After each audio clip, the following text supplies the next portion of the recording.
All right, Caitlin, here we are, day 2, ICT4D 2026. Would love for you to first just introduce yourself to the folks who are watching and talk a little bit about DataKind and the work that you're doing.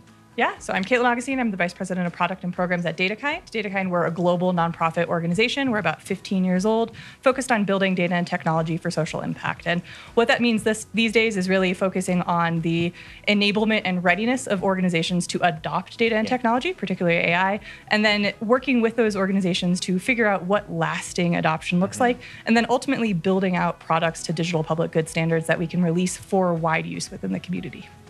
Can we go deeper on the enablement piece? Because it feels like that's what is maybe thorny and what you're wrestling with right now.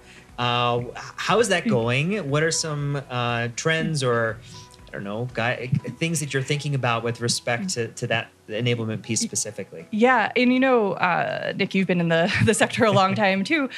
We've gone through cycles of enablement. Honestly, 18 months ago, I would have thought that enablement was not the area of focus, that we had kind of accepted ways of working. We had sort of entrenched actors, and then obviously generative AI came around and we're all relearning again. And I think the excitement is the barrier to adoption has never been lower for exploring and engaging with technology. And the ease of access means that you're having faster conversations about what durable solutions mean. I mean, even here at ICT4D, I think we have very quickly gone past the hype cycle of there is a new technology and it is so scary to this is a technology, this is how I used it last week, last year, yesterday, and here is how I am thinking about and improving and changing now. There's no complacency in saying I have to do it this way and that's it. And I think that has really led to this idea of building the capacity is a real key investment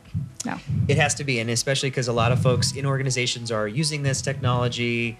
Some organizations have really strong AI policies, some of them don't, trying to kind of coordinate some of that excitement and also put guardrails on and think about data collection and serving people and all of these variables that we balance as implementers. Well, listen, you're doing some great sessions here at ICT4D. Do you want to talk just a minute about some of the topics that you're covering here and why folks might want to be excited about them? Yeah, absolutely. So DataKind, we showed up in force this year. We've got teams across many projects, U.S. projects, international projects, domains as diverse as healthcare, education, climate change. And the reason we came is because we don't want the conversation to end at a project level or even a single subsector level. A conversation about climate change must also touch health, must touch transit, must touch education. And so the reason we are here and the conversations that we are leading are really about positioning access to data and the interoperability of data, meaning the ability to translate data across each of these sectors as key to unlocking community impact, right? If we have the access to data, if we have this interoperability, we know so much more about what is happening locally for individuals, and we can apply our resources in more strategic ways. Yeah, and we talked a little bit in that executive session yesterday about the power of coordination and being able to think about consortiums and partnerships, especially in this resource-constrained environment. People are trying to do more with less. How are you thinking about that at DataKind? Is obviously you're out there building tools and technologies, but you're also thinking about that adoption, that enablement, that coordination piece. Anything more you want to say there? Yeah, I one of these recent conferences might have been GDHF. I was talking with a frontline actor, and she was saying, yes, you come in to treat my arm pain, but what about my head, right? And this idea that when we work on these individual sections, we are actually limiting the impact of the community. And so DataKind we are trying to build consortiums that are whole community, whole individual partnerships. Spectrum Africa and the work that team is leading, and they're on a number of our panels, is a great example of this One Health initiative, that health is this interconnected food security, climate, agriculture, healthcare itself, education, access, right?